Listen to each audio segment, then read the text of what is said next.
নমস্কার বন্ধুরা, আজকে আমি রান্না করব এঁচোড়ের কালিয়া। একটু অন্য ধরনের স্পাইসি এই রেসিপিটি আশা করি আপনাদের খুব ভালো লাগবে, তাই ভিডিওটি শেষ পর্যন্ত দেখতে থাকুন। প্রথমেই যে কাজটা করতে হবে সেটা হলো এঁচোড়টা ভালো করে ছাড়িয়ে ছোট ছোট করে কেটে নিতে হবে। বাটিতে জল নিয়ে তাতে অল্প একটু হলুদ গুঁড়ো আর একটু তেল দিয়ে দেব এবং হাতে ভালো করে তেল মেখে নিয়ে সাবধানে ছোট ছোট করে এঁচোড়গুলো কেটে নেব।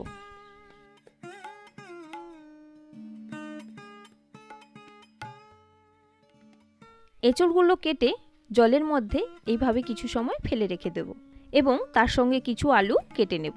বন্ধুরা, আজকে রান্না শুরু করার আগে সবার কাছে একটা অনুরোধ, প্লিজ চ্যানেলটিকে সাবস্ক্রাইব করবেন এবং ভিডিওটিকে একটি লাইক দিয়ে আমাকে সাপোর্ট জানাবেন।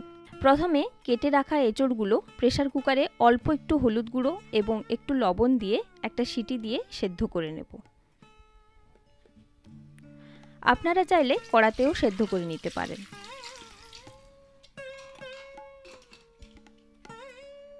এখন কড়ার মধ্যে 1 টেবিল চামচ সরষের তেল দিয়ে কেটে রাখা আলুগুলো একটু হলুদ গুঁড়ো দিয়ে ঢাকনা চাপিয়ে লাল করে কষিয়ে নিতে হবে।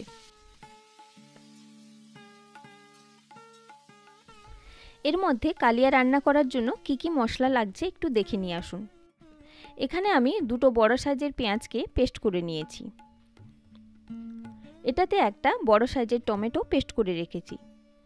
আর এর মধ্যে আছে 1 চামচ ধনে, 1 চামচ জিরে, 10টা গোলমরিচ এবং 1 চামচ গোটা গরম মশলা, 2টি তেজপাতা এবং এটার মধ্যে 1 ইঞ্চি আদা, 15 থেকে 20 কোয়া রসুন, 3টি কাঁচা লঙ্কা আর নিয়েছি হাফ কাপ ফেটানো টক দই। কুকারে একটা সিটি পড়ে গেলে ফ্লেম অফ করে দিতে হবে। এদিকে আলুগুলো সুন্দরভাবে কষানো হয়ে গেছে। এখন এগুলো থালার মধ্যে নামিয়ে রেখে দেব।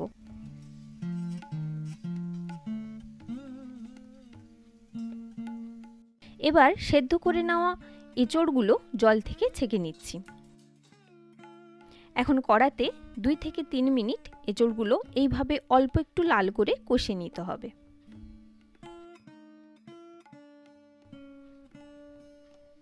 কষানো হয়ে গেলে নামিয়ে নেব। এবার কড়াতে 1 টেবিল চামচ সরষের তেল যোগ করে তাতে প্রথমে পেঁয়াজ বাটাটা দিয়ে দেব। এই পেঁয়াজ বাটাটা ভালোভাবে কষিয়ে নিতে হবে, সেজন্য কম আঁচে একটু ঢাকনা চাপিয়ে দিচ্ছি, তাহলে তাড়াতাড়ি এটা কষানো হয়ে যাবে। পেঁয়াজ কষানো হয়ে গেলে এবার আদা, রসুন, কাঁচা লঙ্কার পেস্টটাও দিয়ে দেব।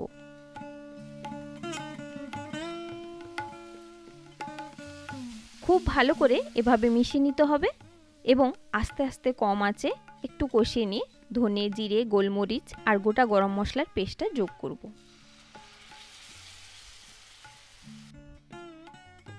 আবারও সবকিছু ভালোভাবে মিশিয়ে নেব এবং আরও 2 মিনিট রান্না করে নেব। এরপরে যোগ করতে হবে প্রয়োজন মতো হাফ চামচ হলুদ গুঁড়ো এবং হাফ চামচ কাশ্মীরি লঙ্কার গুঁড়ো। অল্প একটুখানি জল দিয়ে মশলাটা আরও 2 মিনিট কষিয়ে নেব। এখন মশলাটা আস্তে আস্তে তেল ছাড়তে শুরু করবে। এই অবস্থায় টমেটোর পিউরিটা দিয়ে দিচ্ছি। টমেটোর কাঁচা সবজি, সেই কারণে এটা খুব ভালোভাবে রান্না করে নিতে হবে। একটু ঢাকনা দিয়ে 2 থেকে 3 মিনিট রান্না করে নেব। এখন মশলা থেকে তেল ছাড়তে শুরু করেছে। এই অবস্থায় ফেটানো টক দই যোগ করছি।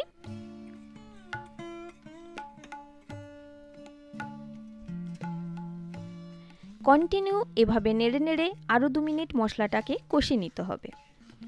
মশলা থেকে আবার যখন তেল ছাড়তে শুরু করবে তখন দিয়ে দেব স্বাদ মতো লবণ আর 1/4 চামচ চিনি। এখন মশলা সুন্দরভাবে রান্না হয়ে গেছে। এবারে দিয়ে দিচ্ছি কষিয়ে রাখা এঁচোড় আর আলু। ভালো করে মশলার সঙ্গে সবকিছু মাখিয়ে নিয়ে জল যোগ করব। যেহেতু সমস্ত সবজি প্রায় রান্না হয়ে আছে, সেজন্য আমি খুব বেশি জল দেব না। প্রয়োজন মতো এখানে আমি প্রায় 2 থেকে 2.5 কাপ জল দিয়েছি।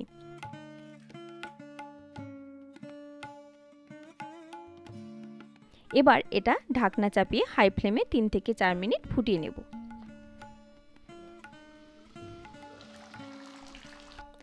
এখন দেখুন গ্রেভিটা অনেকটাই ঘন হয়ে গেছে।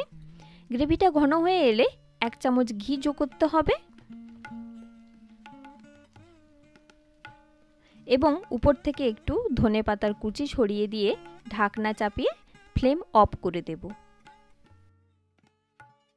তৈরি হয়ে গেল এঁচোড়ের কালিয়া। গরম গরম ভাত, রুটি, বিরিয়ানি, ফ্রাইড রাইস বা যে কোনো পদের সঙ্গে আপনি এই রান্নাটি খেতে পারেন। আশা করি সবার খুব ভালো লাগবে। তাহলে বন্ধুরা আজকে এই পর্যন্ত। ভালো লাগলে চ্যানেলটি সাবস্ক্রাইব করতে ভুলবেন না। ধন্যবাদ।